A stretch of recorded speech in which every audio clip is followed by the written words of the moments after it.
Welcome, everybody. Welcome to our, I don't know how many Sierra Nevada forums. My name is Macquarie, and I am a member of the ad hoc committee that puts these forums together.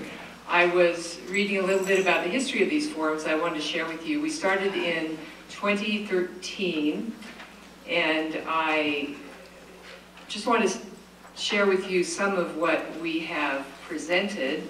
I didn't memorize it, I wrote it down. Recreational marijuana, water policy, opioids, addiction and pain management, the Affordable Care Act, smart cities, GMOs, global warming, renewable energy, recreational trails, monster fish, and more. So you can tell that we're very eclectic and we're very broad-ranging in our interests. Our mission, and it's printed in your program, is to provide citizens with fact-based, verifiable information to assist them in making well-informed decisions on issues of importance to our community and beyond. And that sounds really serious, and it is serious, but also I think that what we present is just plain interesting. And I have to come to every single one of these because Judy over there tells me that I have to.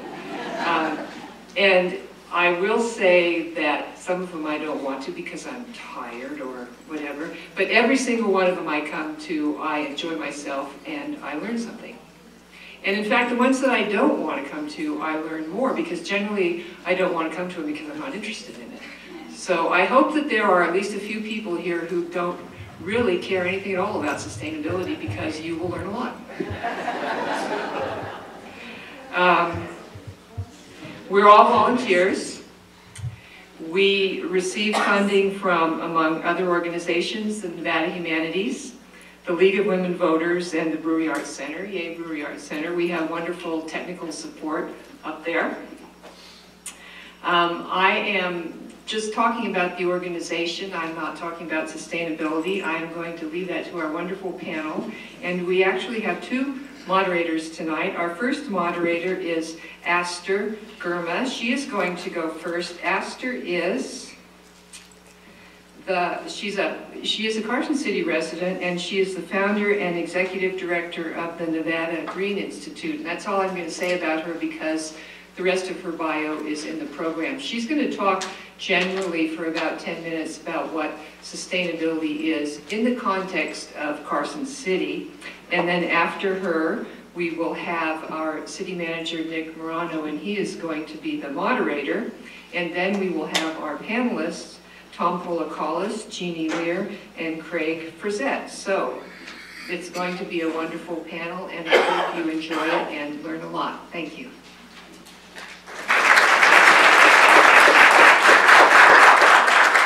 So it's a very wide discussion about, we can discuss lots of issues we can raise when we talk about sustainability, but I will focus on what is sustainable community within the context of Carson City, Nevada, which is the city I love and I live here. So sustainable community starts from the individual. Nevada Green Institute recognize the individual as a key to a sustainable future because individuals, they come with ideas, imagination, and passion to make their community, their neighbors, their streets, and their landscape to make it sustainable. That is the source of knowledge and energy coming from the individual. But the individuals, they continue with working with friends and family members and then others, and they form an organization. This organization, you can see, they do lots of things. Promoting, for example, building healthy, productive communities. They do partnership, Carson City, they have their own program focusing that, capital city circles, to support efficient, self-sufficient mother and families so that they can be productive in their city. And then Carson Tahoe Health, they support whether you have money or not, a healthy community. And then Nevada Green Institute, strategy design and support of the idea of active living and sustainable places. And then when you go to another, is that we have a Sierra Club. We have citizen climate lobbies. We have it here. And then an energy also involved in that, environmental stewardship, efficiency, clean air, clean energy, all this, we promote that. And then there's another non-profit organization with brilliant idea. It started a long time ago, for example, the Muscle Powered. They support active living and neighborhood connectivity, walkable, bicycle, walking friendly, and connecting neighbor to another neighbor so that we can have a coffee downtown without afraid of the cars and other stuff. So, and then the other organization, building informed and innovating community. This forum does that. Tiara and Nevada forums, they educate the public in different issues so that we have very informed community, very important for this type, building a sustainable community. On the other is the Greenhouse Project. It educates the children, the young in high school, but at the same time, it shows also how we use renewable energy and then sustainable farming. That also we learn that. And then we have also another one, Adam Hub for Innovation. Without a business innovating businesses, there's no community, a prosperous community. So, and then I put all NGI, Nevada Green Institute, in all aspects because we promote sustainable development, means everything under one umbrella. So, even I want to return back, I met a woman, Moms Clean Air Force. This is also a non-profit organization. They are supporting the clean air. So you see how individuals are so innovative, imaginative to make our city more sustainable. So, now the takeaway, oh, he told me to do it, okay. What is the common thing?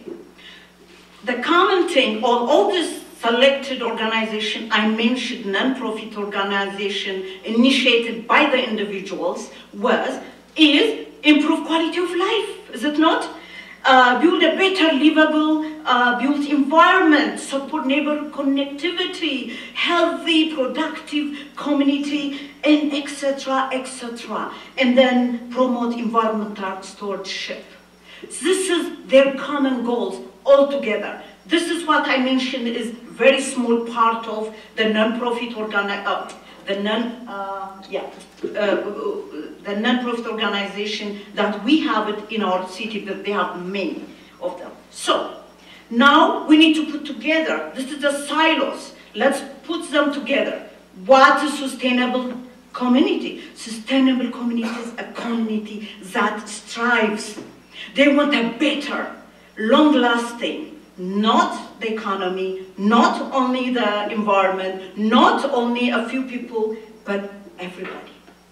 The environment, our animals, everything in under our city. So what that means is it creates a dynamic system that is continuous, evolving, and innovating. We need to evolve, innovate, change. That's why sometimes compact development project people, they are not happy with it. But when we evolve, we want to really use our infrastructure efficiently. That was the reason we use that type of things and then balance it, the development project. Our organization put some ideas and then you can have it outside. So now this is what it really means. When we say dynamic, systematic, means what? Understanding,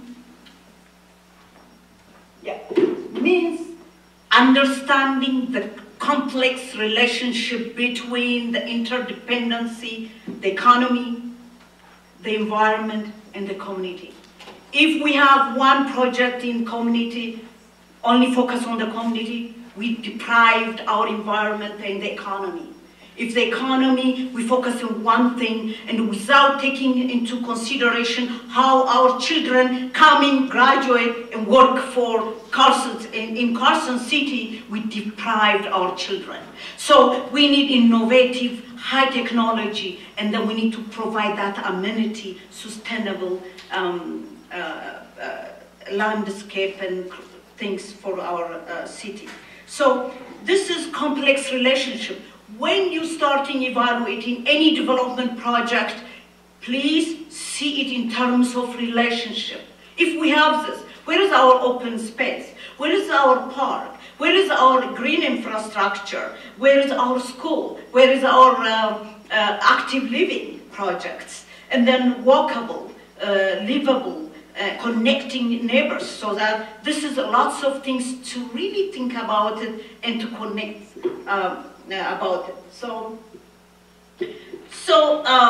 what is, okay, I have 10 minutes, that's why I should rush. The benefits of embracing sustainability initiative. You remember the second slide, we see individuals. Individuals initiate idea. That means more support community involvement. One idea comes from individual, we create the organization with friends and then family members, and then that spill over to the community, like we have today. Look, Sarah Nevada Forum create this presentation today. It's the idea coming from spill to the community, and that increase public awareness. That is the educated community can bring our community more liveful and innovative. So, what we mean all this we talk with from non-profit organization, individual organization, and then we put it under sustainable development idea, how we, sustainable community, we created it, and then now what we mean by that. Now, I want to mention in the non-profit organization, the local government, they support, I know that. Businesses, they support, I know that. And then and then public, they give their time to support these non-profit organizations. But let us put it under an umbrella now, which is towards sustainability, a partnership for sustainability. Why? Because sustainable community means understanding the complex relationship between economy, community, and then the environment. Our colleagues here, they are going to talk about efficiency. Tom is involved in, and then the urban garden, that creates a sense of community. Recycling. Recycling is important because we learn how to, instead of paying for the landfill, our tax money to build that, we will, recycling. We will be a conscious consumer as well at the same time. We demand things. So when the public,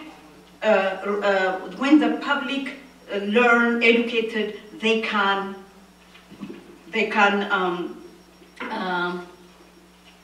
increase the demand for it.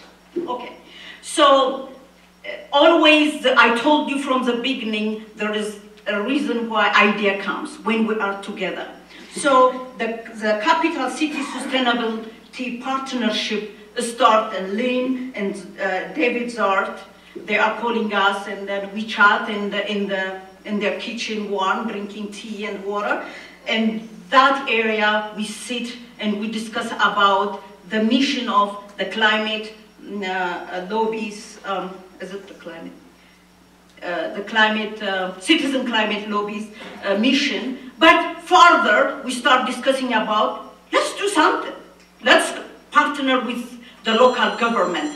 And that is the time we start this build. And I thank you very much for all the this is the initial people, Chess, Macquarie, and Rob, Bastien, and Maggie Breeden. And then I also involved in this initial thing. Thank you, Lin, for giving us that opportunity to discuss in your house and then emerge. Okay. I hope. So now I will pass the discussion to our Carson City Mayor, manager, Nick Marono. Nick is in many ways an experienced leader, and for me, I see him as an innovative leader and help us to build sustainable community. Always a reason in the local government, the mayor, the city managers always bring new ideas for the community because they knew the community, our city is continue evolving and then innovating. Please.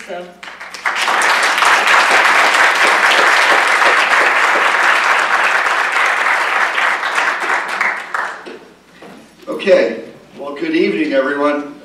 Esther, thank you for that intro. So, before I get started, I'm going to introduce, as your moderator, I'm going to introduce all the panel members who will be presenting here tonight.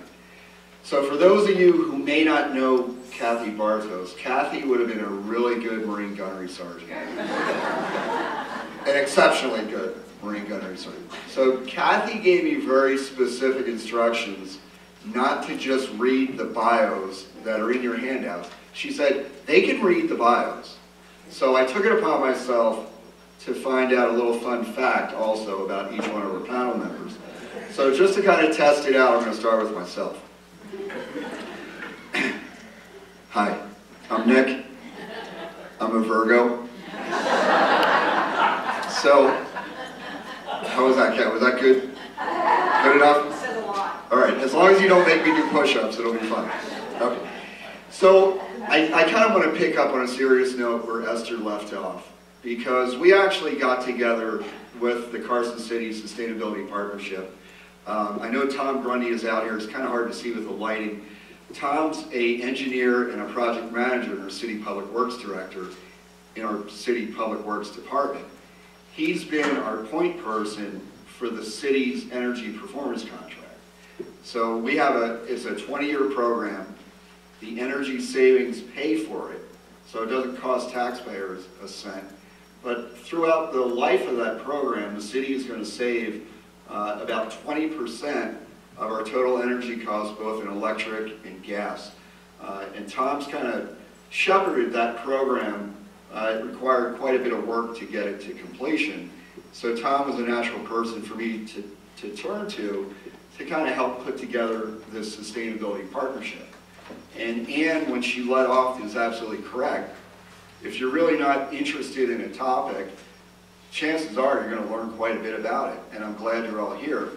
Same thing for me to moderate a topic like this. I did quite a bit of research coming in to this evening and in preparation for our partnership meetings.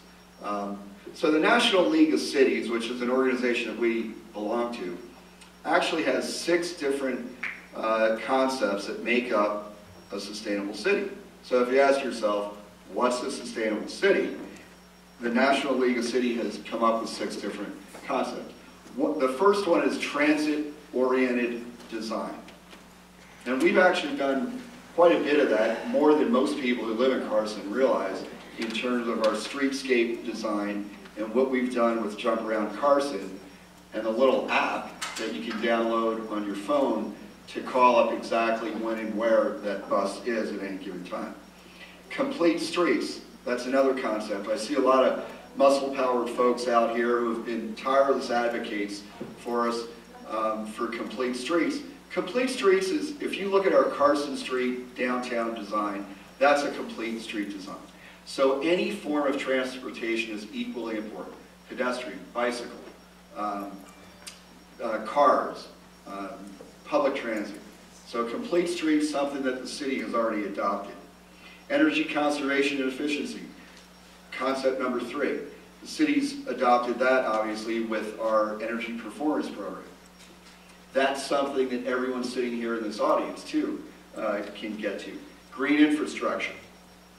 Urban agriculture. We're gonna hear a fascinating discussion a little bit later about urban agriculture. Cutting down not only the distance from farm to table, but also being able to do it in the most efficient way possible. And finally, recycling, and we'll talk a little bit more about that as well tonight. So as we kind of got together with our sustainability partnership group, we all decided that we didn't want to just talk about this, we wanted this to be a call to community action. And I think that's, if anything, if we leave here tonight and we have that call to action to those items that make up that smart cities, or that sustainable cities concept, then that's a big win for all of us. Things like energy efficiency, recycling, urban agriculture. You're going to see a lot more of that.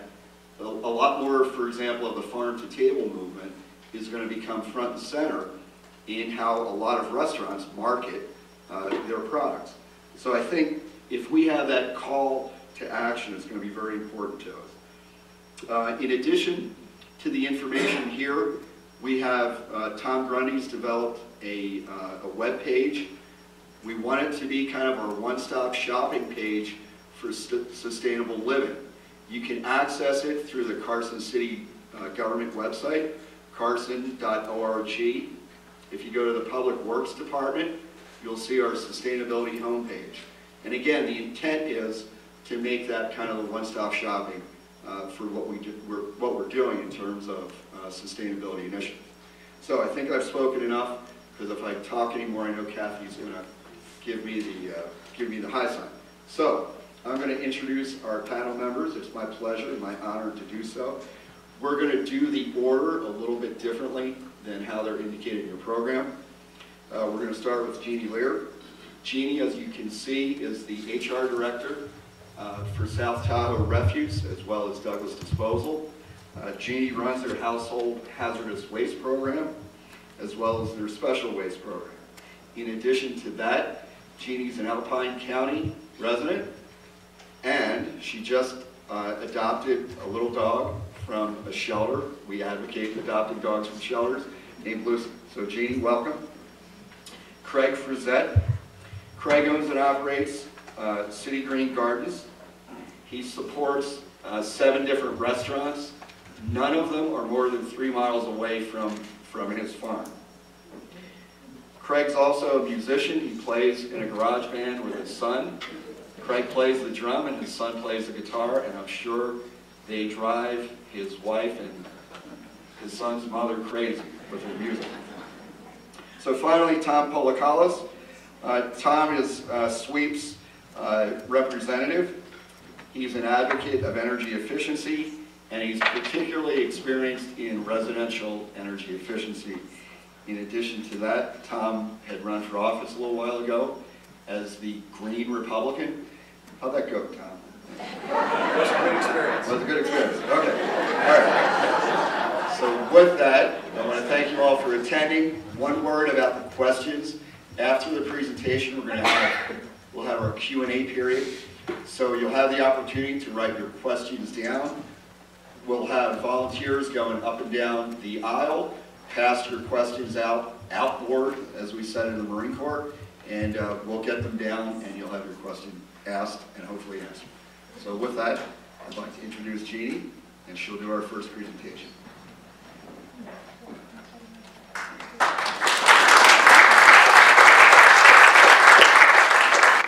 I was very honored to be invited to be here. It's a great group to have. I think I might be preaching to the choir a little bit.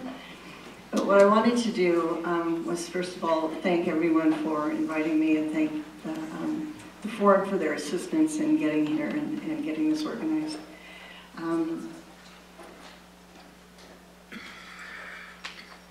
Recycling has been what I've been doing for the last 20 years with South Tahoe Refuse and Douglas Disposal. Before that, I worked with Alpine County setting up their initial programs. So putting up the programs has really been exciting and a challenge and very much of a learning experience. So what I tried to do tonight was put together some basic information on Nevada recycling as I know it or have seen it, and then a little bit of information on different recycling systems that we've utilized and that have worked for us.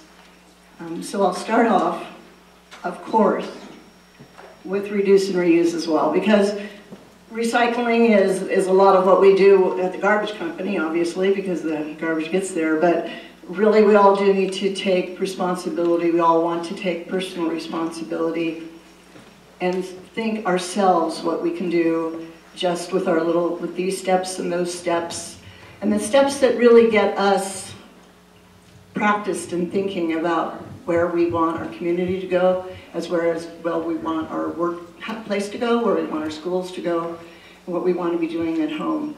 So the simple reusable grocery bags, staying away from single-use plastic. I won't go on about plastic too much tonight, but it's a rough one. And then encouraging personal responsibility as well. Actually, saying to somebody at work, thanks for doing that, or that's awesome that you have a reusable water bottle, or, acknowledging it. Acknowledging what our children are doing and what they're learning and what they're trying to teach us actually about how we might be more sustainable. And then there is an awful lot of information out there, and it can be very confusing. There are a lot of industrial groups for different material types and products that would have us think that everything's recyclable and it'll all be okay, so just go ahead. But I think we know better than that. I think we know instinctively that if it doesn't seem like the right thing, it probably isn't the right thing. We can think back about how we lived 50, 100 years ago and how we managed to eat healthy and have products at home and keep our homes clean without so much of the material that we're generating these days. So reduce and reuse.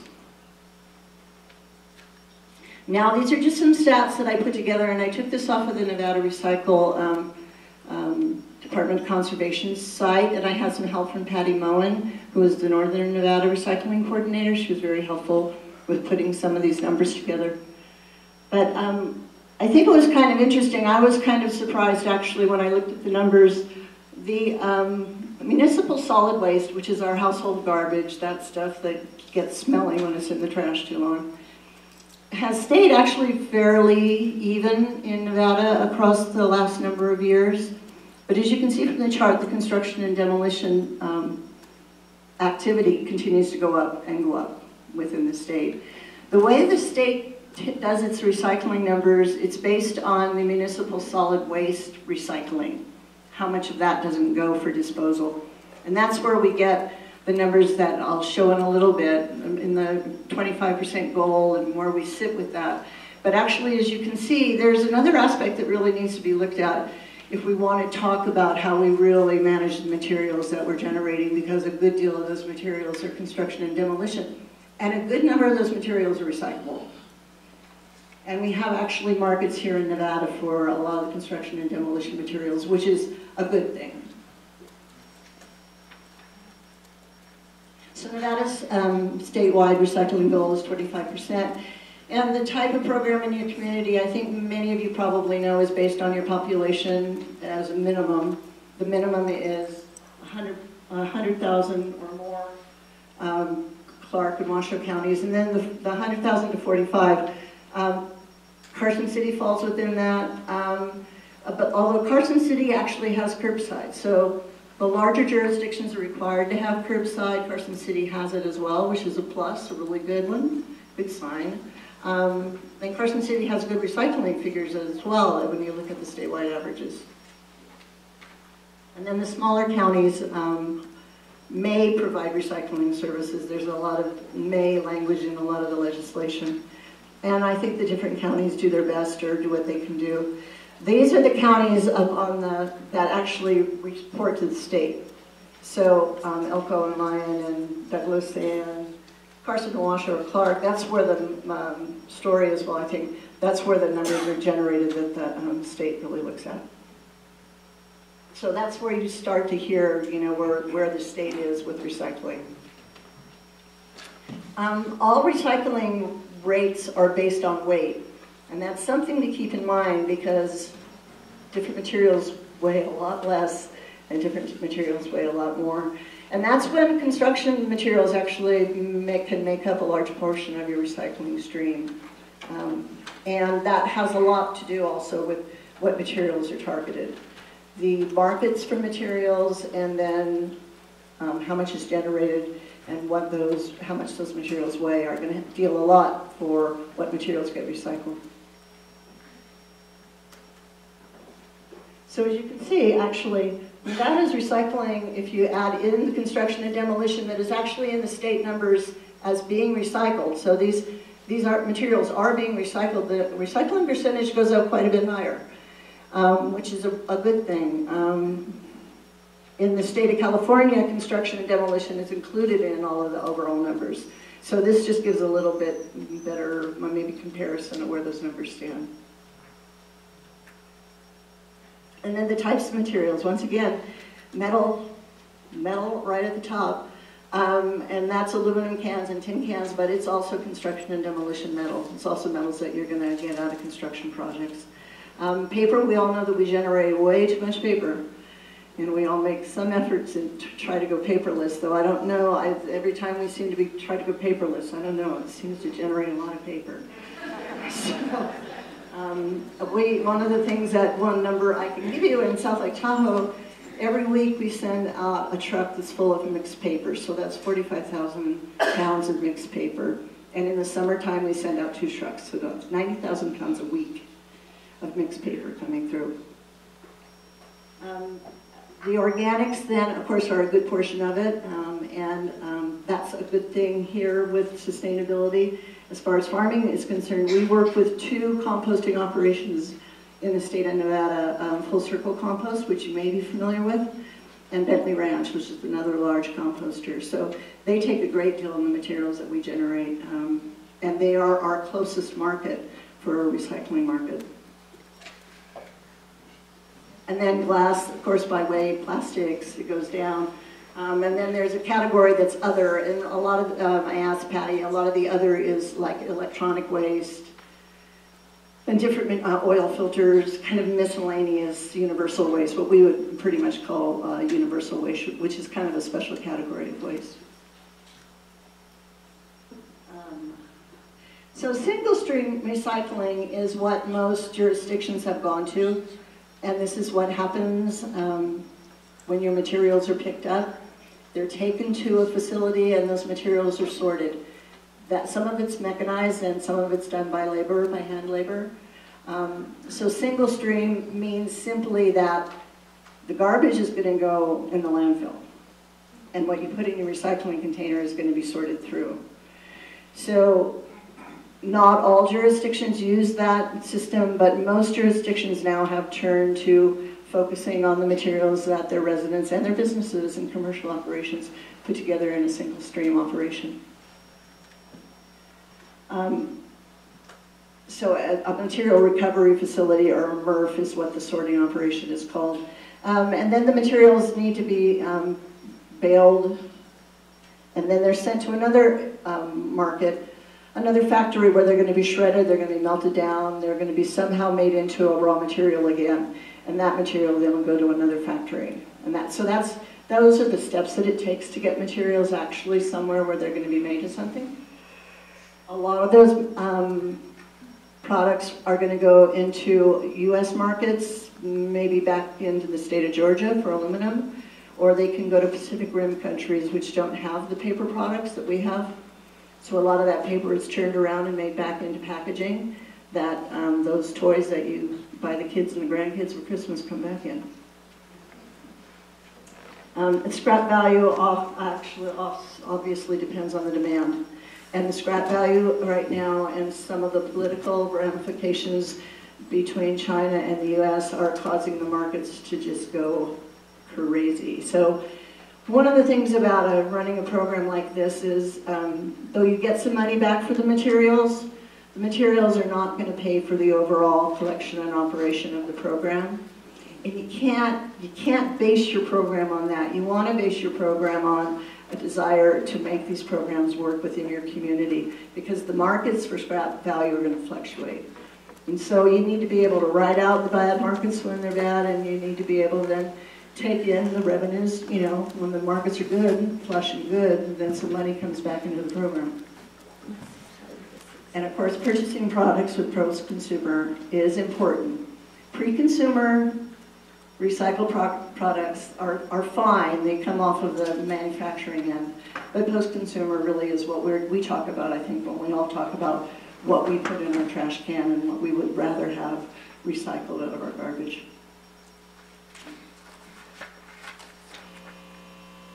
So this is just some information on the material recovery facility at Lake Tahoe, which is a little bit different than a single stream. We go through all of the garbage. It's called a dirty MRF. Not a great name, not a nice name, but it's a very effective name. And the reason we do it is because we have so much resort visitors come into town that it's worth it to be able to go through all of the garbage to guarantee that our community gets the recycling it needs. I have a really short video starring one of the gentlemen in the audience right here. I'm hoping this will work.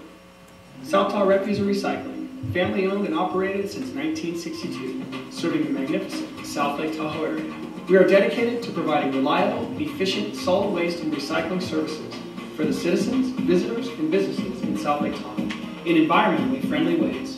South Tahoe Refuse and Recycling proudly offers a wide range of recycling services, from blue bags, green waste, buyback, and events recycling, as well as hazardous waste disposal. Log on to SouthTahoeRefuse.com. Well, that became quite abstract. That's not the way it's supposed to look, but anyway. You get the idea. We have a really cute video on the South Tahoe Refuse website that was done with a bunch of school kids, and they talk about the different types of recycling, and they do a little song at the end. So if anybody is doodling around on the web and wants to take a look at that, it's kind of cute. So there's a wide range of materials that you can recycle. Obviously, but the conveyor line is a line, and that's where your trash, your home trash goes over and the materials get sorted, as well as like retail stores and that type of thing. But floor sort operations are what get the metal, the wood, the asphalt, the concrete, the tires, the electronic waste, just a whole range of other materials that need to be handled. And then in like California side, we have a buyback center for California redemption material. I'll talk about bottle bill a little bit. I keep forgetting I'm supposed to aim this at Jeff. Okay, Jeff. But we also have an organics facility which we built about 4 years ago. It took quite a while to get it permitted and built, but we needed it in order to be able to contain the organic material and get the vast quantity of pine needles that are generated. We've generated over 525,000 pounds, 100,000 pounds of pine needles just this year, which all went to full circle compost to be made into compost. So this building also helps with a number of other programs. We do it also for fuel reduction projects for our landscapers. Our contractors come in. We have Cal Green, which is California Building Requirements, and LEED requirements, which are people building projects where they want to get credit for the recycling that they do. So this facility, it can handle those materials on their behalf. So the MRF recycling data, California has a 75% recycling goal in 2020, which is, we're shooting for, it was 50% when I first came. And we just work our way up with different programs. And believe me, some of those programs don't work real well. Have to be reinvented or reconfigured. But we're shooting towards that goal. The Tahoe Douglas side of South Lake Tahoe participates in all of our recycling programs. And so a portion of all of our recycling goes to Douglas County to count towards their recycling numbers. We also have special routes. We have a food waste route. We have a for schools and restaurants. We have mixed recycling for the schools, mixed recycling for businesses. We have a Christmas tree recycling route, a number of those kind of projects that are a little more specific for certain businesses. And then we sponsor a good number of programs that help to promote sustainable practices, and also our community, our firefighters, and the people that we work closely with.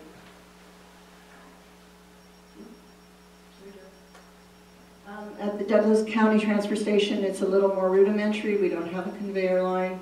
We have basically the drop-off centers that the state requires. We have a number of those throughout the county. We have looked at different ways of looking at recycling in the valley. We did a pilot program recently for recycling with totes at curbside to see how that would work. And you know, I really have to acknowledge what was said earlier, and that is that programs evolve. Everything evolves. Nothing stays the same. And so we like to keep our eyes open and look to how we can evolve and how we can make things improve based on what the community wants. And once again, Douglas Disposal has some special cardboard route, it has special paper route, it has Christmas tree routes to support the community in some of the different operations that we have.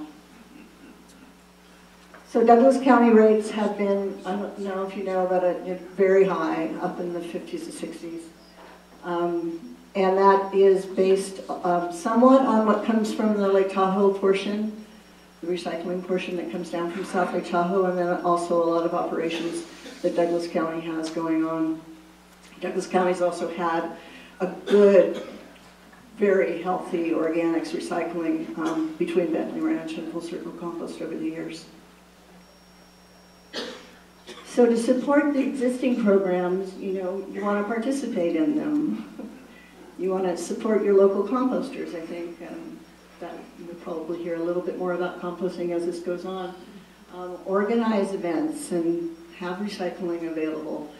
Talk to us about, or talk to your local hauler where you live, about putting something together so that you can have something that people can actually see and participate in.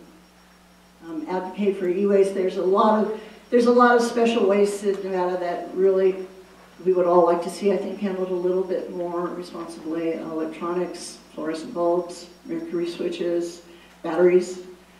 There's an exemption in Nevada for household residents to, they can put those materials in the trash. Businesses can't. And so it would be great to have more and more programs that make that recycling or environmentally responsible disposal of those materials easier for residents as well. And then keep advocating for the programs that you have, because you need to keep on top of that as well. Things change and funding goes away and it doesn't look so exciting or interesting anymore, but you know, you really want to stay with what you got and move forward.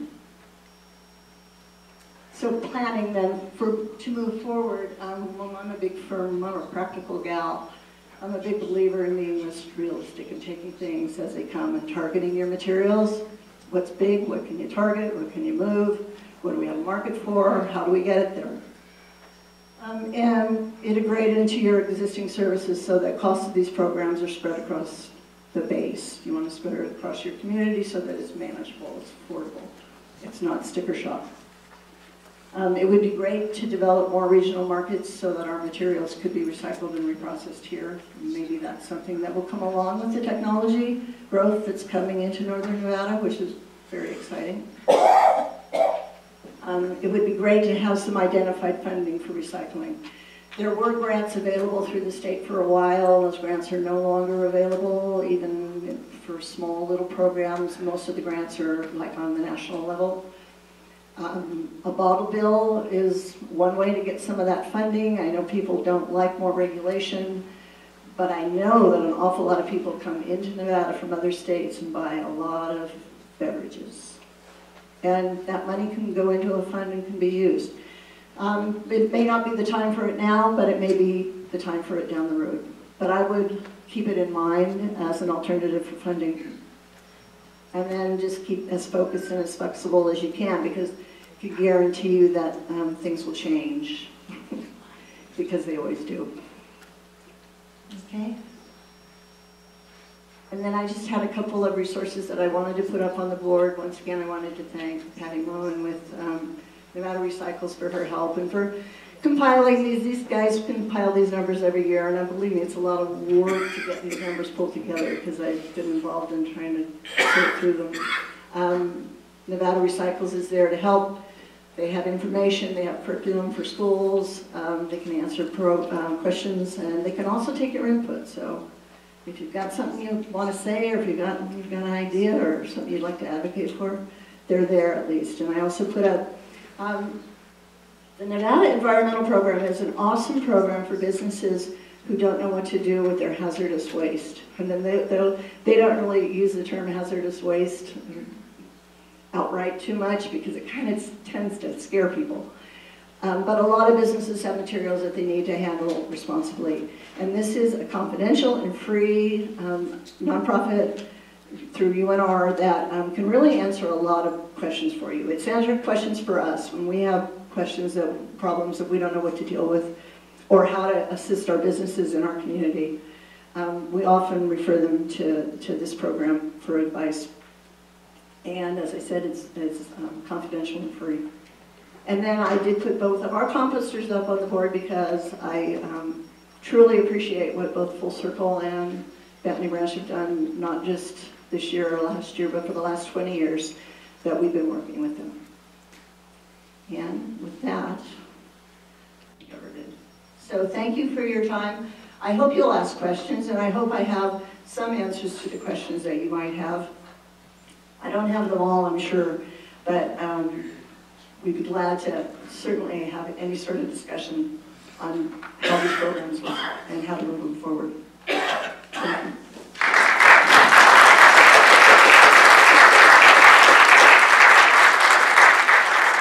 I'm Craig Frazette. I'm an urban farmer. I guess I really am an urban farmer. I wore the pants with a hole in them. I meant to change that out, I guess I could. I want to thank everyone for coming out tonight to help me celebrate my 60th birthday today. You're awesome.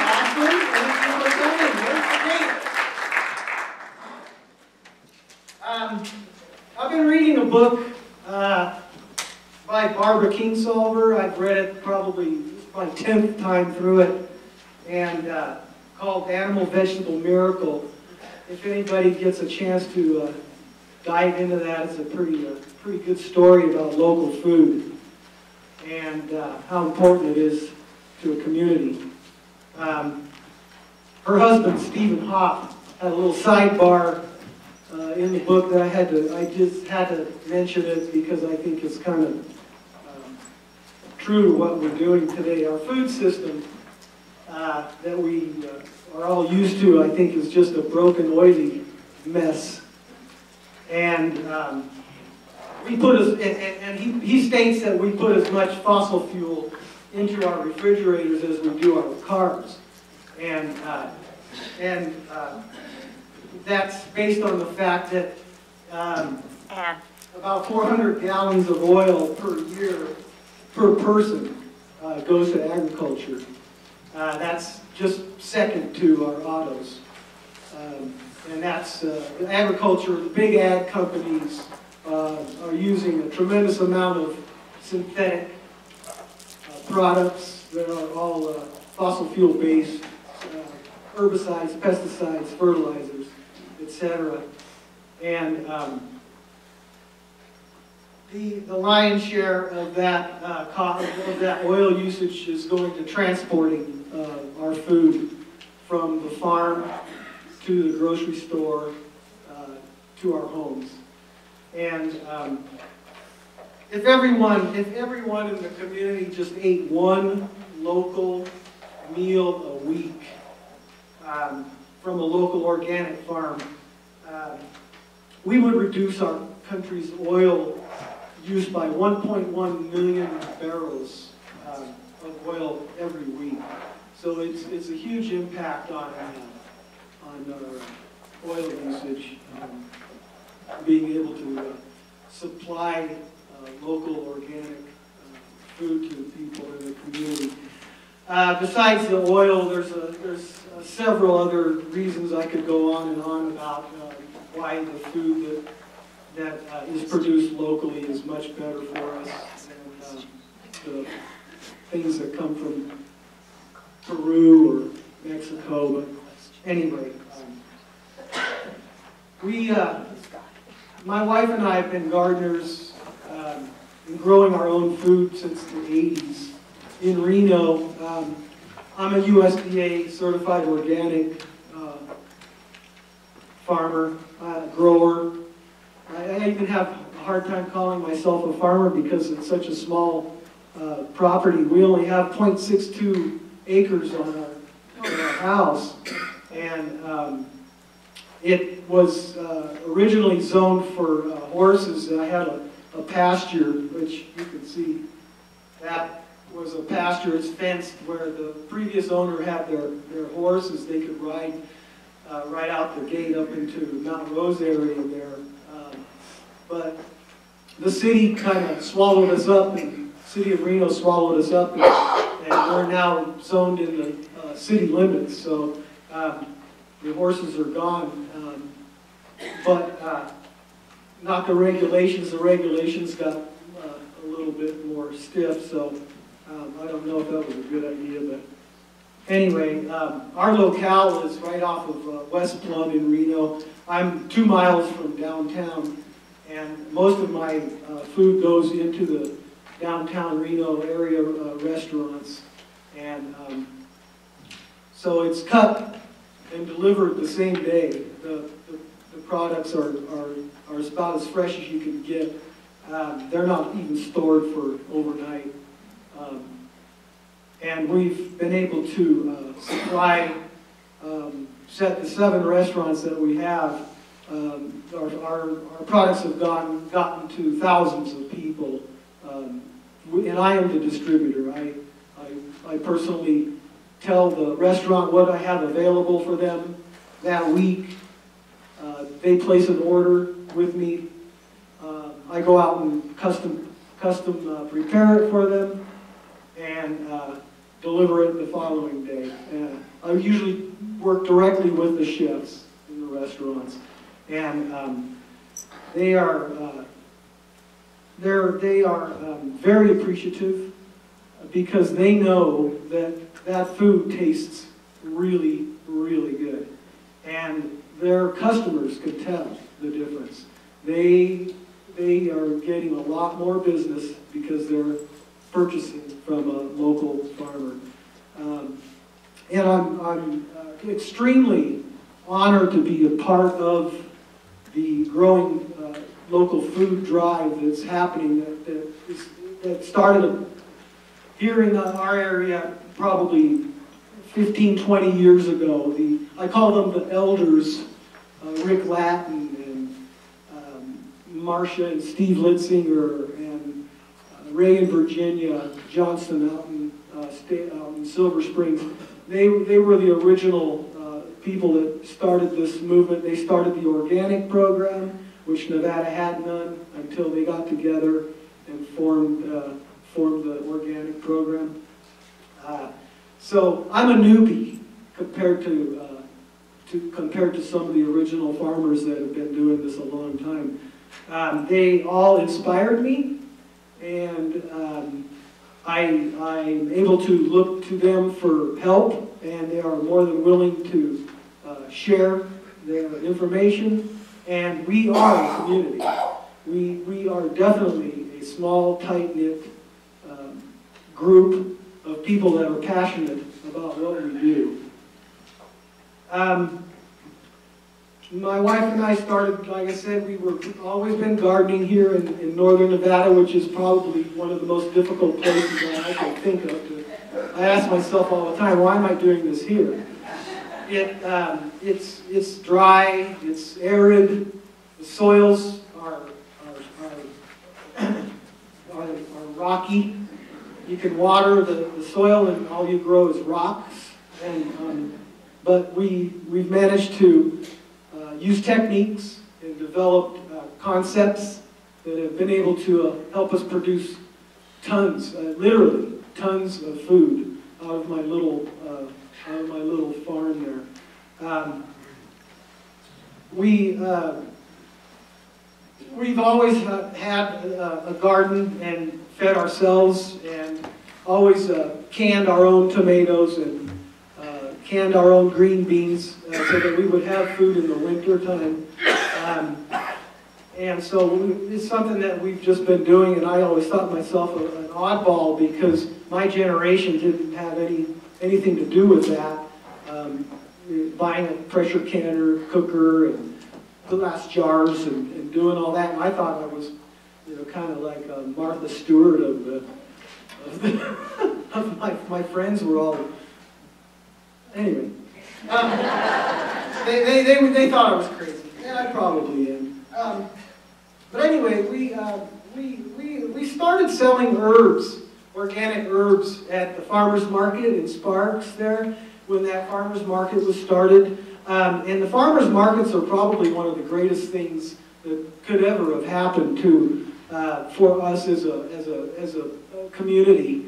I mean, when you can have the farmers bringing their products into town so that we can purchase them as fresh and as nutritious and as wholesome as they are, we really have to count our blessings and support those farms.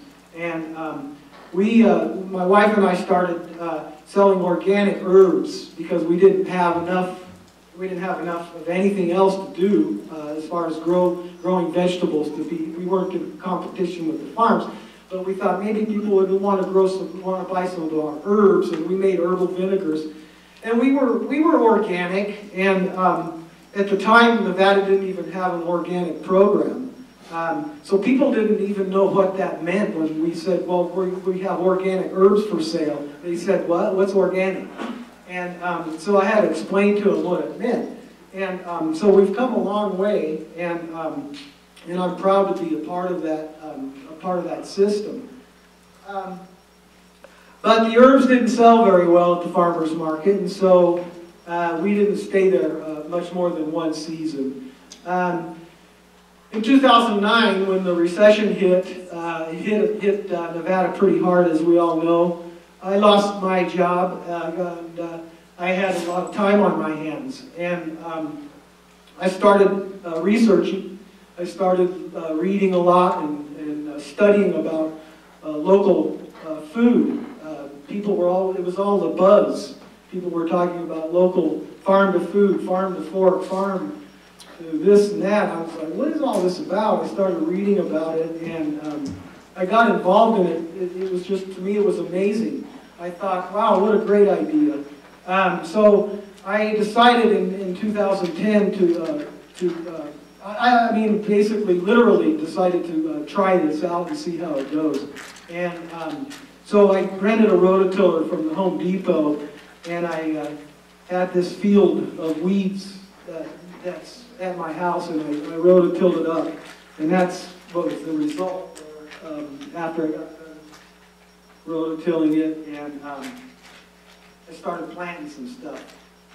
I had to figure out which way I was going to market this food that I was going to grow, and I decided on a CSA. And a CSA stands for Community Supported Agriculture, and that's the one where everybody that's a member of your little group there pays a fee every week, and they get a box of goodies. And so I started with friends and neighbors and my fellow church patrons that wanted to get in on this, and so we, well, it's not advancing. Oh, okay. So that was the first year that I rototilled and planted this out, and sold to my 25 customers at my CSA.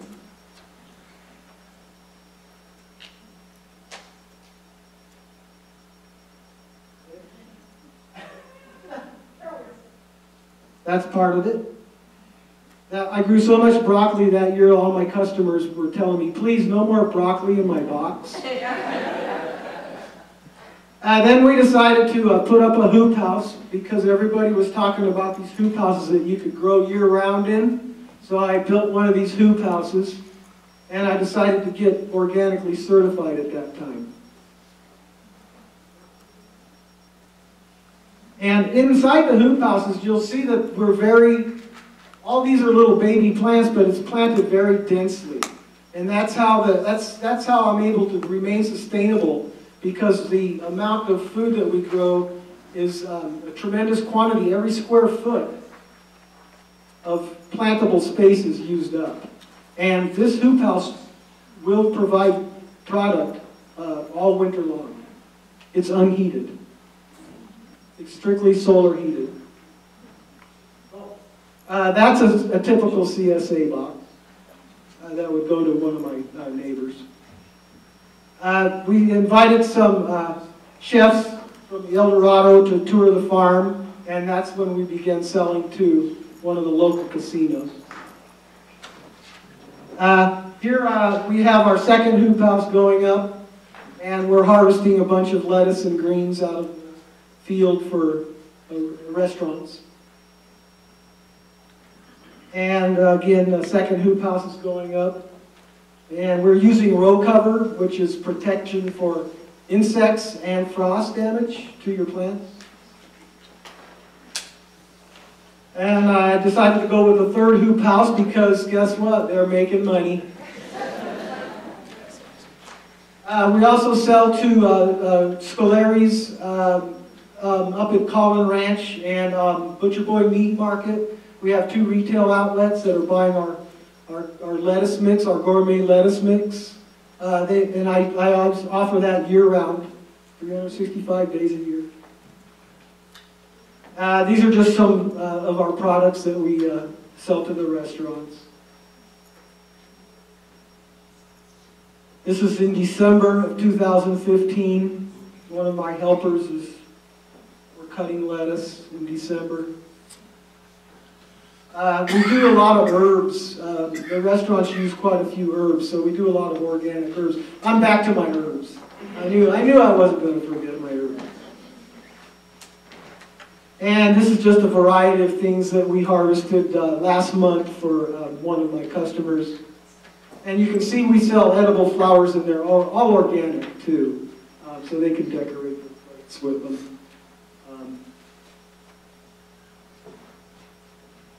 This is all of our plants that we grow have to be started from organic seed for us to be certified organic. So every single plant that you see on the farm is started by me from a seed.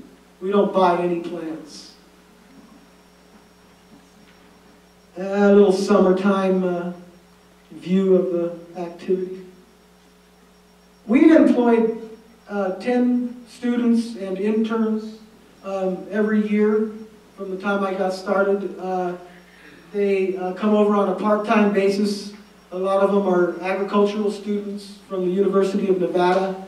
And we also teach young children. We'll have tours with young elementary students and let them get their hands dirty and let them dig up some carrots and find and taste what a real carrot tastes like, or a real radish.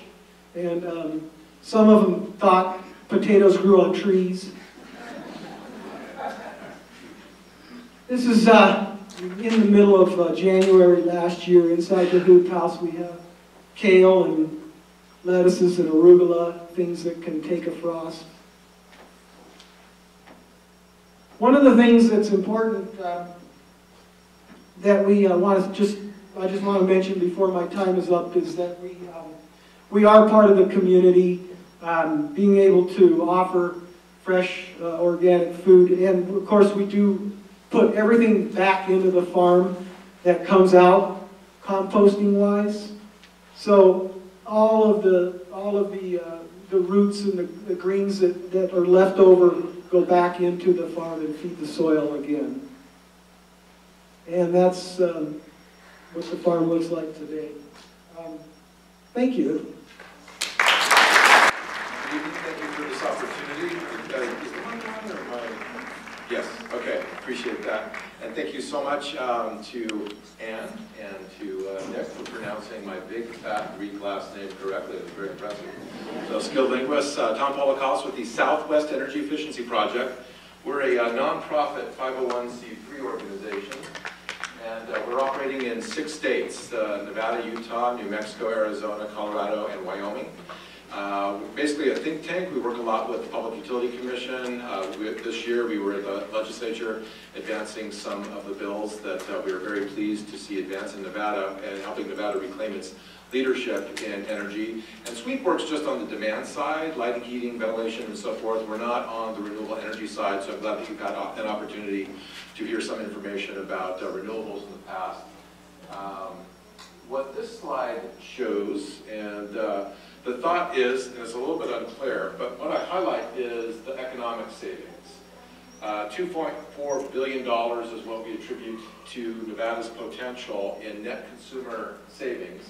And I apologize, I'm either stuck on this again or may have to enlist an assistant. Okay, so a little bit of background on SWEEP, we already kind of covered that. And these again are kind of the bullet points, and my apologies, I use these just kind of refresh my memory, and I'll cover the sustainability aspect of efficiency. So every time we use a better product or technology to reduce our kilowatt hour or our consumption of therms, we're benefiting the environment. So coal generates about 2.2 pounds of CO2 for every kilowatt hour. Now Nevada's on a reduction of coal. I think that we're targeting, NB Energy said we were down to about 6% with some potential to eliminate Valmy. Natural gas is about half of that, 1.1 pounds of CO2, and now we're increasingly on the renewable side. So with all the economically feasible energy efficiency potential across the state, corresponding to the absolutely outstanding program City of Carson City has been undertaking, 20% reduction seems to be what we could be doing across the state. So with that, we're taking a look at the opportunity of removing 22% of greenhouse gas emissions by just cost-effective energy efficiency programs.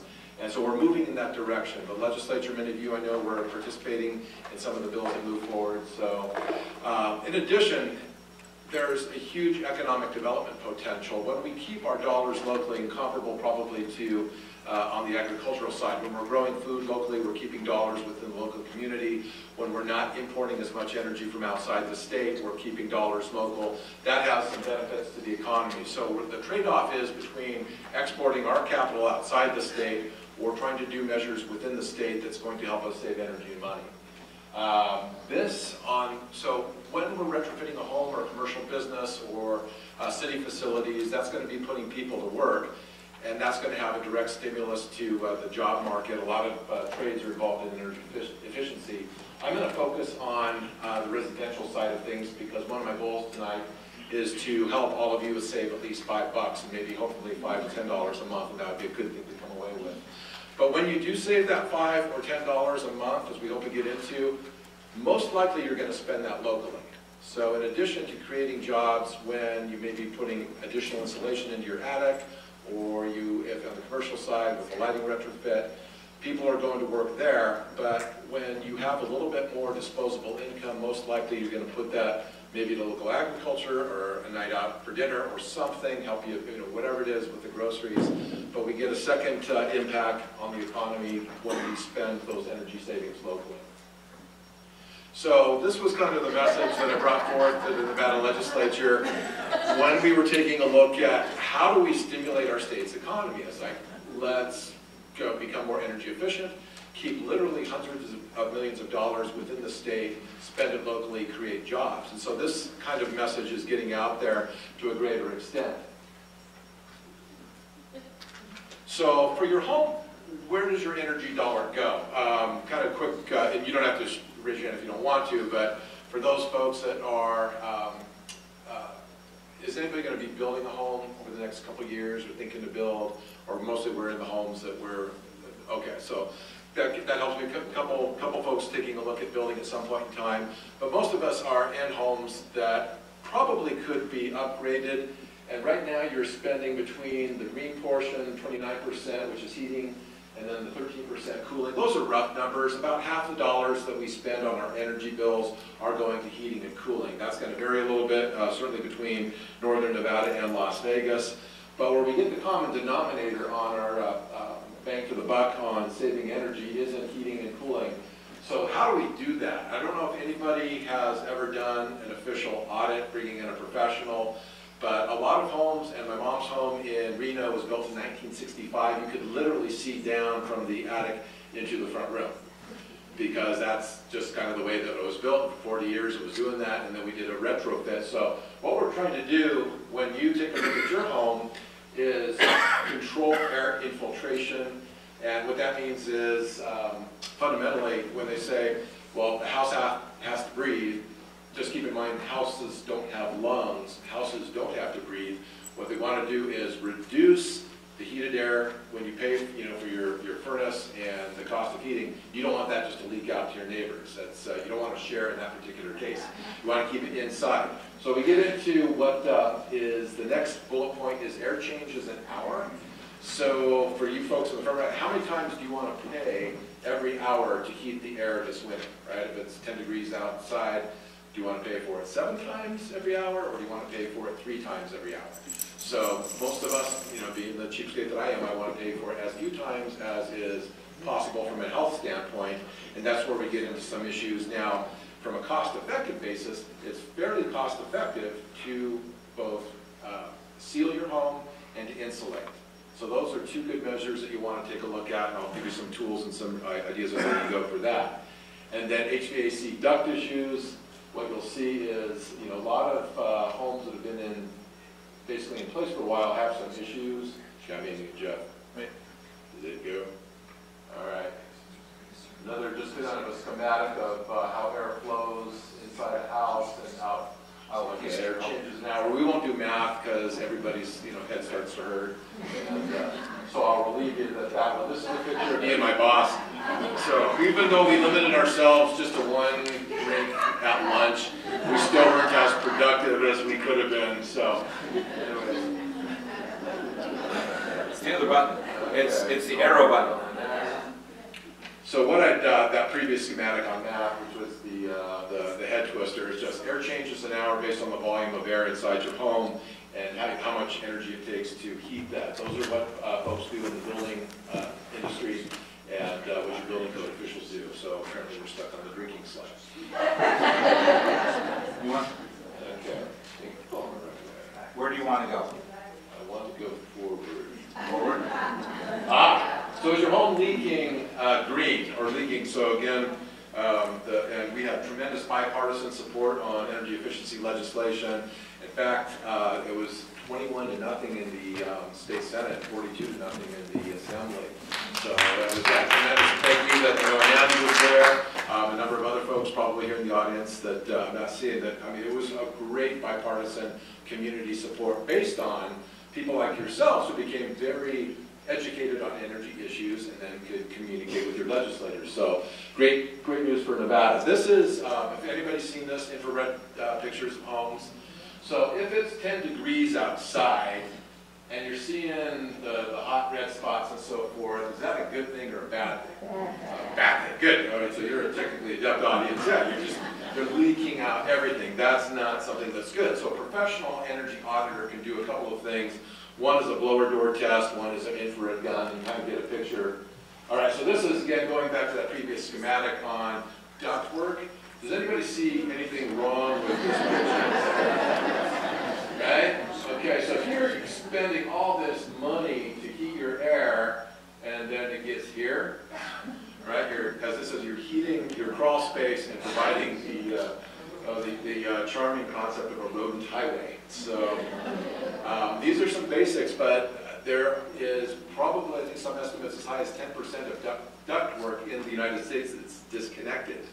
So just things that we need to be paying attention to. You can use a professional, you can use your own time and energy, but something to be thinking about. Oops. Okay, so what are the resources? NV Energy, all of us, when we pay our electric bill, we're paying a certain amount that says energy efficiency charge. And that's what goes in to fund the energy efficiency programs. We call them demand side management programs. And so Power Shift has an opportunity for all homeowners. I don't know if anybody's taken advantage of it, but they'll do a home energy analysis. It's a new program that the Public Utility Commission approved fairly recently. So it's a great idea just to have a professional that's working on behalf of ND Energy come into your home, do a kind of a quick walkthrough, and I'll give you some of the things that they'll do. So they'll personal energy saving tips, I believe, and this is where I think I can save you some money on your lighting. They have been giving free LED light bulbs as part of this home energy visit, and basically evaluate from a walkthrough basis some of the things that you could probably be looking at. Okay, so again, simply like we were able to go into my mom's attic, see that you could see to the front room. It was kind of a scary thing.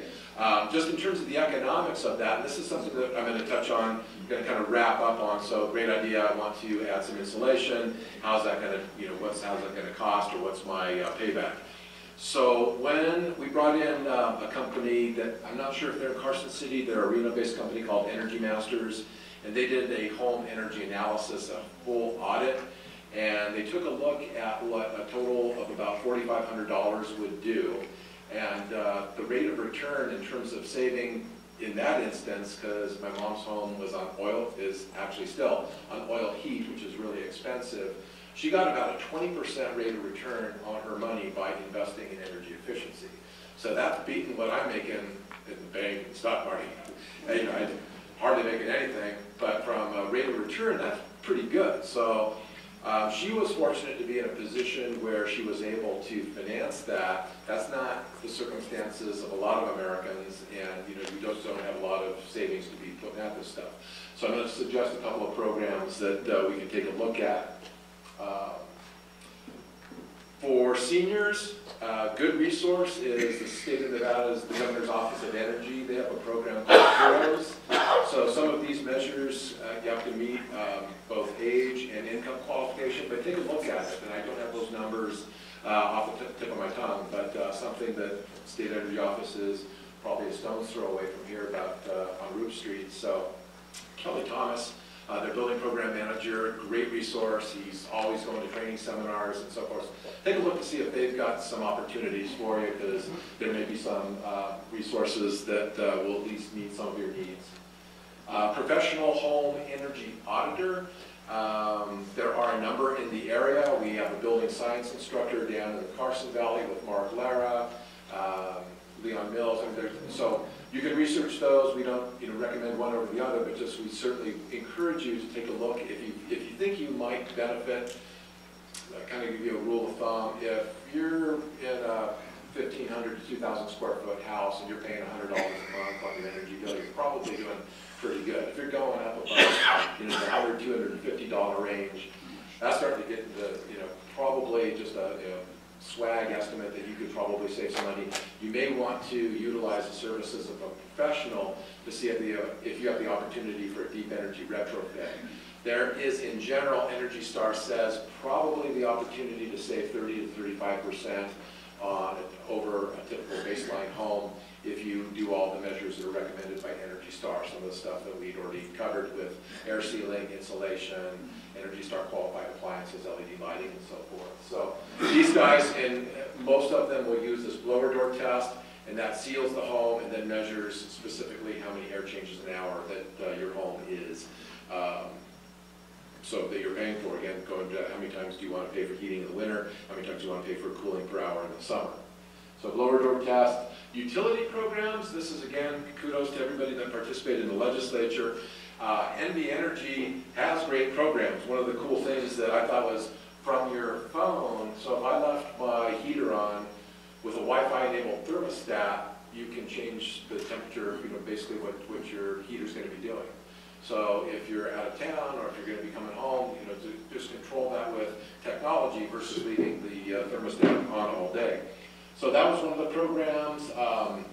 What they didn't have were some opportunities in, and this is based on, it's not because NB Energy is bad, it's just because the programs weren't deemed by the Public Utility Commission to be cost effective. So these are the types of programs with the new legislation We hope to see something like this, and Aster serves on the demand side management collaborative, kind of bringing forth ideas.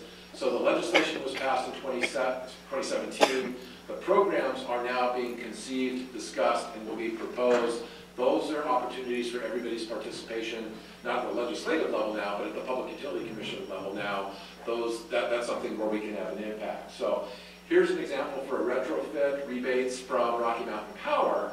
Our sister state, Utah, has the same parent company. NV Energy is also owned by Berkshire Hathaway, which owns Rocky Mountain Power. For home energy retrofit, consumers were getting a $1,000 rebate. Kind of cool, it just helps that economics.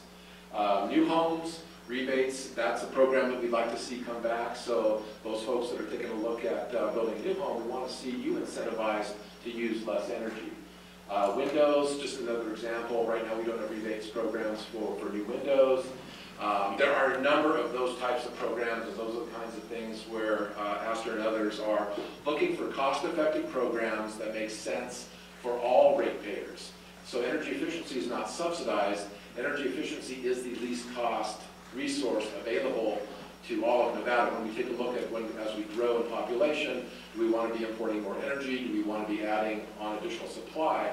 The energy efficiency programs are deemed through the cost test to be the cheapest resource available, and that's why these programs help all ratepayers.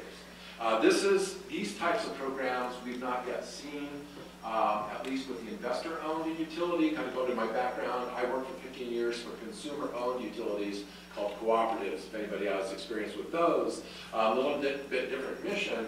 But I worked for one cooperative in Southern Nevada, Valley Electric, where water heating, if you go back to that chart, the pie chart on your home energy use after heating, cooling, water heating gets up there pretty high. So at Valley Electric, so if Ann comes in as a Valley Electric customer, she just signs that she wants a solar water heater. So the co-op is going to install the solar water heater, give her no money down and 0% interest. And the idea in that program is her savings in electricity is going to more than cover the cost of that loan on a new water heater. And then, so she's getting some type of little bit of cash flow, some savings that she can then go out to lunch one time more a month or something along those lines. But then after it's paid off, then it's just pure savings. So that's a really innovative utility program that could be contemplated. Up on the top, there are cooperatives and some in California, there's some investor-owned utilities that provide loans, because when you can make an energy efficiency measure cash flow, just as like with the city of Carson City, those measures are paying for themselves. So oftentimes it becomes the financing question. Even municipal budgets can be strapped. That's why you're going with the ESCO, the energy services company. There are other folks that will pony up the money. We're seeing that now in the commercial side with some opportunities. We hope to see these kinds of programs become available at the residential level sometime down the road. So we want to put money in your pocket. Energy efficiency should not cost. It should pay you, certainly over time. One of the last points on building energy codes, when your new home is being built, we want to have it done right. City of Carson City and Reno, Washoe County, some others, there are the building code officials, and it's all governed, of course, by the elected officials. But they're taking a look at the more recent energy codes for new construction. And those are a good thing. We've seen, again, that benefits jobs in Nevada. When we take a little bit more time to put, whether it's more insulation or better materials, that tends, according to some studies done by Pacific Northwest National Labs, to create more jobs, because the net effect is we're going to be importing less electricity, less natural gas into the state. We're going to be basically putting that investment into the new home. So building energy codes are something that's very important, something that SWEEP works on. This is a slide of my last presentation. So I lost a lot of you. I'll kind of, again, conclude with kudos to the City of Carson City, and I know that also with the school district is doing some great stuff. I see both Tom and Mark at a lot of events where we're trying to find better programs and better ways to do things. So I know that your leadership is aggressively looking for things. It's a pleasure to be here. I used to, in the deja vu's for tonight, I used to work on King Street when, almost 30 years ago, I was with the State of Nevada's Energy Office, and I used to live in Carson City, so kind of had the great thrill of being back in, and certainly hope that many of you will be not only motivated to take a look at what you might be able to do in your own home, but participate with us as we look for programs that can help all of Nevada's consumers. And again, thank you for this opportunity.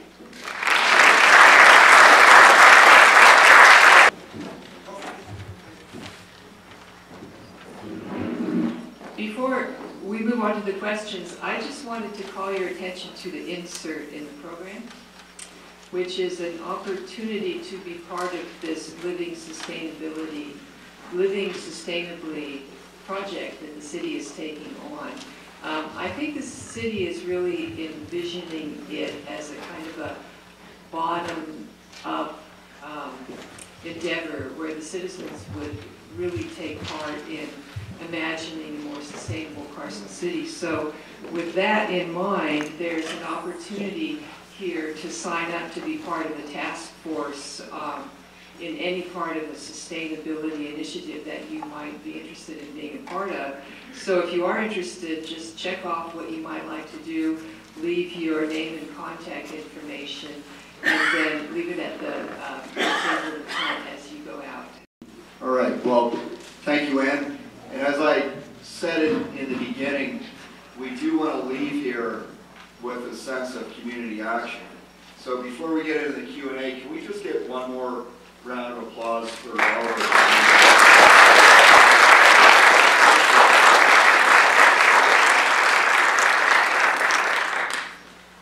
Well, I guess this one is actually for the city here. When will the waste management contract be up for renegotiation? So we're actually going to begin that process. The city's just hired a consultant to help us through writing our new request for proposal.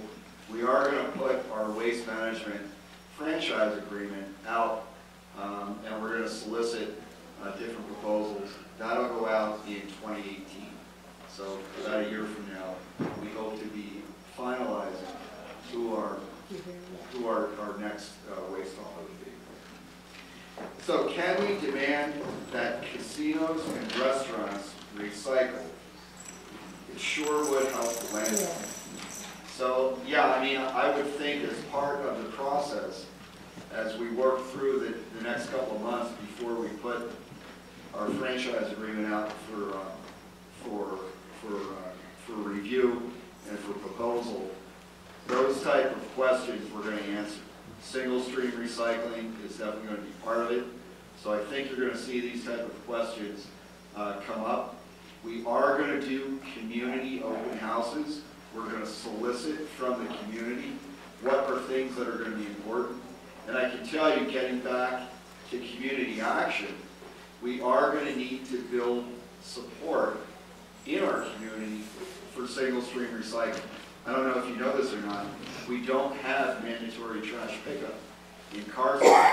So in order to come up with any scenario where recycling would come close enough to pay for itself, they're the type of issues, and frankly, some of them are politically charged, that we're going to have to tackle.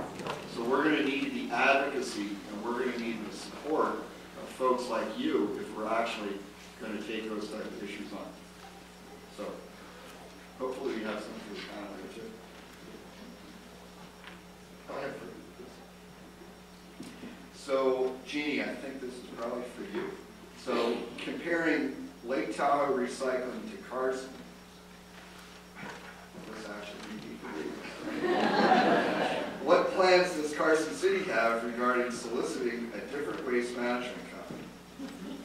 How soon does the current contract end? What services need to be included in a new contract that don't currently exist? So again, I think the key thing is, and Jeannie touched on it, due to recycling and due to the products that come out of the post-consumer waste, that's a commodity, and the commodity markets have fluctuated. Frankly, if you look at where we were just 5 or 10 years ago, the markets have changed.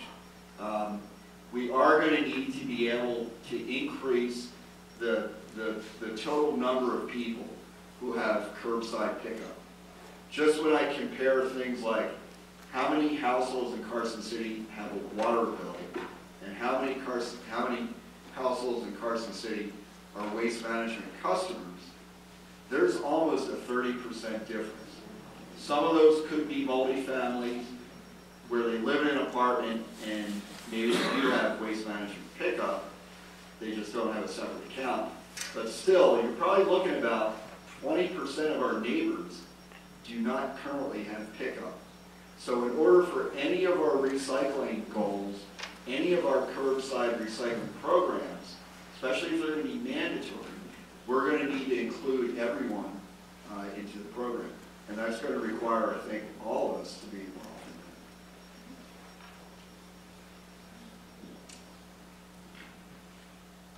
in that. Do we have any questions for the panel?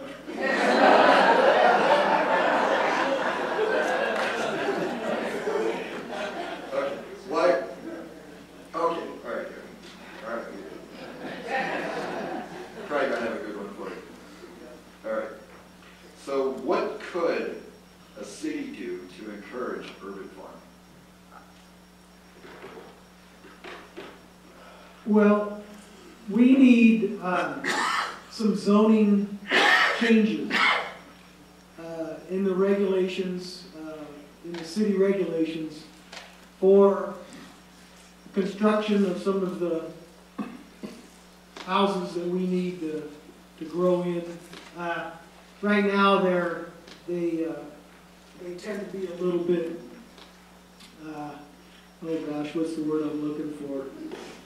Well, I'll just say that if you take out a building permit, you won't be able to build a hoop house. So it has to be, we have to work with the local legislature and to get the zoning laws changed so that it becomes an easier practice for the residents. Some of the laws that will allow people to come to the farm and purchase food. Right now, I can't do that. I have to deliver all of our products. No one is allowed to come to the farm because of the zoning laws. So there's things like that that a city can do to encourage people to get involved in growing and participating in the local food community. Okay, thank you. So for Tom, regarding energy efficiency, what opportunities exist for residential and commercial customers in the renewable energy space? So kind of going back to what transpired in the legislature, net metering is now back, thanks to those that put a lot of time and effort into that. So energy efficiency and renewables work really hand in hand. In general, you want to reduce your energy loads first, be as efficient as you can, so you wouldn't want to add solar panels to power an incandescent light bulb, right? So that wouldn't be an economically sound thing to do. So take a look at optimizing your home with some of the ideas and the folks that can help you get there. And then what you're looking towards eventually is getting to what's termed a net zero energy home, and that applies to both the residential and commercial buildings, with the hope that we'll see construction or buildings down the road that produce as much energy as they consume, and that would help our communities be more resilient. Okay, thank you, Tom. So I have one more question here on curbside recycling. Again, I don't want to repeat myself, but I just want to encourage you, as we work through our request for proposal process, we are going to do a series of town hall type meetings. And if any of you are involved in any of our design meetings that we did for either downtown or South Carson Street or Curry, you know how seriously we take the input of the people who actually show up for those meetings. I mean, we may have had 150 people total who showed up, and that was the input that the Board of Supervisors considered for the design of our downtown streetscape. So when it comes to things like what aspects of curbside recycling and what are the goals that we want from our next municipal waste franchise agreement, showing up and having your input heard is going to be very important. And a relatively small number of people will be able to make a very significant impact. So that really encourage everyone to come out. So Jeannie, how do you tell what is household hazardous waste and what is not?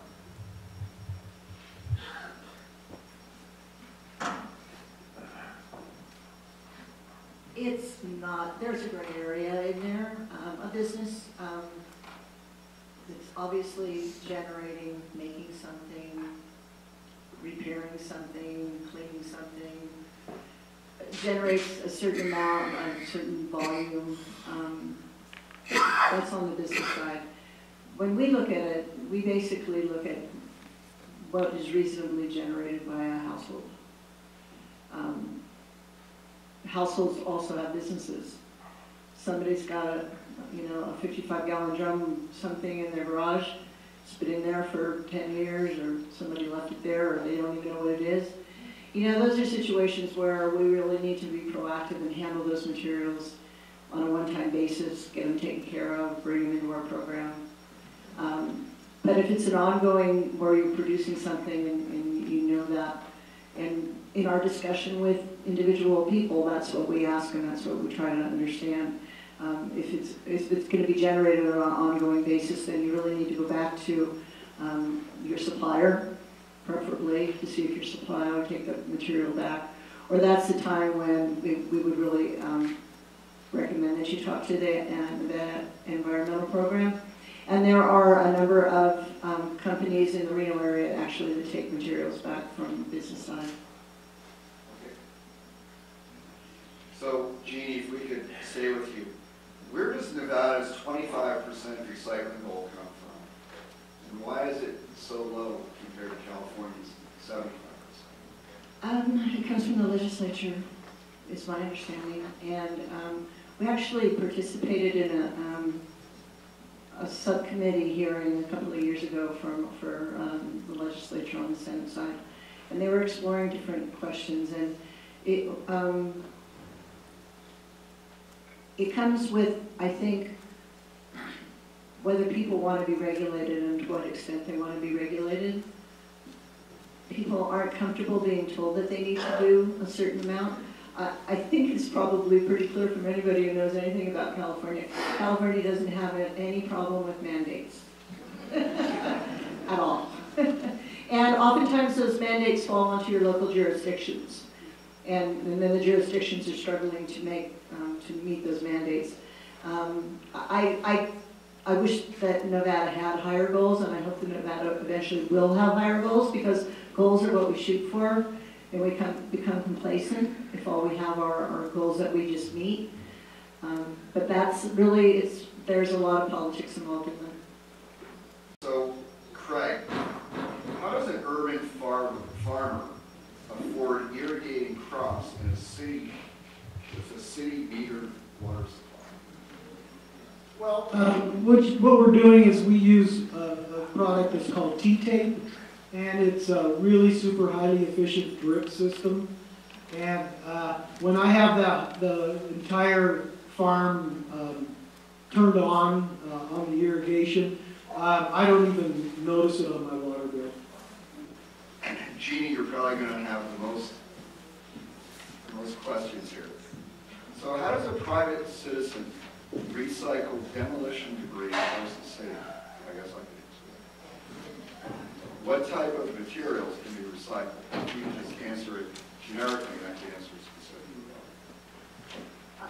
A little clarification, is that what type of construction and demolition? If you could handle what type of construction materials actually could be recycled? Wood, metal, asphalt and concrete. Drywall, it can be accepted at full circle compost, it's pretty expensive. But those are the big ones. And then cardboard, when a lot of things in a new building come in cardboard, there's a lot of paper products. Certainly within Carson City, that's an easy question.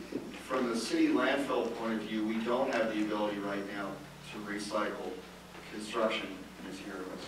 So that might be an item that as we step through our new contract process that we may want to address.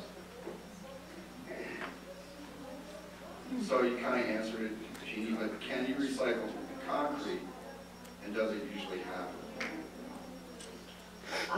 Yeah, we have, in Douglas County, we have someone who takes a lot of our asphalt and concrete. It's usually used for road base, or it's used for fill along ditches or that type of thing. It's not made back into concrete. But then in Tahoe, we also have Tahoe Asphalt, which brings in a grinder and grinds both the asphalt and concrete up every year. So for someone that has a 5-acre property, what's the best way to get rid of things like sage and juniper and all the other organic waste? Chipping, burning, dumpster on site? What would you recommend? Well, burning is certainly the least expensive, but burning affects air quality, and there's different regulations in different areas about whether you can burn or not, if it's a burn day and that type of thing. Chipping is I think really preferable, particularly on a 5-acre piece of property, if you can bring a chipper in or have someone come in and do some chipping. Sometimes the fire safe councils will help with those programs because they're trying to reduce the fuel loading in areas and have some pretty good programs available. Depending on where you are, if it goes into a dumpster, in Douglas it would go to the green waste pile as long as it's not contaminated. But it depends what you have at your local program. Okay. Finally, Jean, could you? Oh, could you tell us what the? It's not finally. I've got one more. But so it's the penultimate question, right? So what is the waste tire management program? Basically, the waste tire management program, from my understanding of it, is mostly a management of transport of the tires and tracking where tires go. That's the idea behind it, so that you don't end up with those piles of tires out somewhere that then start burning. And that was a major problem in a lot of the different states in the West. So the management is really following where those tires go. There's not a limitation about putting tires, full tires in the landfill in Nevada currently. In California, tires have to be shredded up before they can go to a landfill. Okay, great. And finally, what percentage of single stream is actually recycled? You know, we just did a pilot program and it was pretty interesting. So it was about 4 or 5 months long.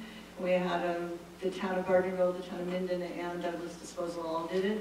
And the contamination level was right under 10%. It was 9.6%, and we went through everything. It was a very detailed sorting. And I think that's a pretty good standard residual from a single stream program. Okay, great. Any other prepared questions? Two weeks. Okay, so a lot of, I just want to end up with recycling here and then offer it to the panel members for any final words they may have based on some of the questions, or maybe they missed a key point.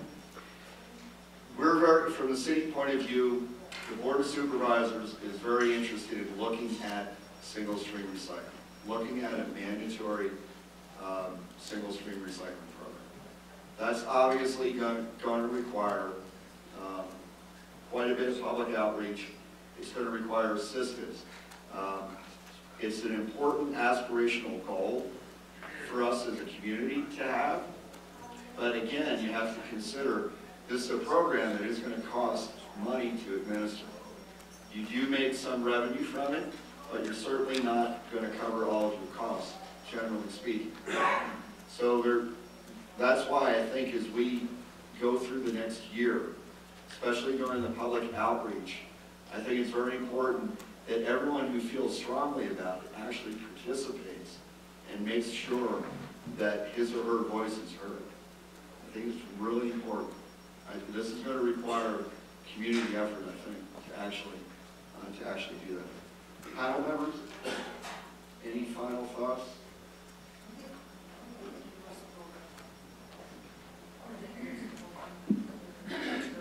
The Heroes program through the State of Nevada's Energy Office. Aster has some flyers with regard to that. So if you're looking for a great opportunity to save energy and money, chat with Aster afterwards. And if you'd really like to take a deep dive, or just kind of curious if there's other energy, whether it be renewable energy or electric vehicles or a number of topics, we'll be putting on a number of events in 2018. So the more kind of requests that come through on specific topics that folks are interested in, that would go into kind of the planning for 2018, working with the State Energy Office and some other things. If any of you have a Facebook account, City Green Gardens, like our page, I post real-time tips on growing here in Nevada, northern Nevada.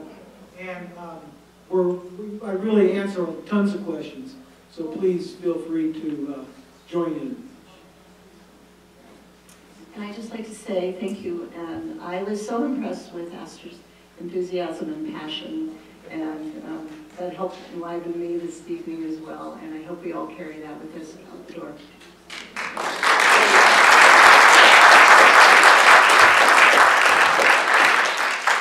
Please visit our website, Nevada Green Institute.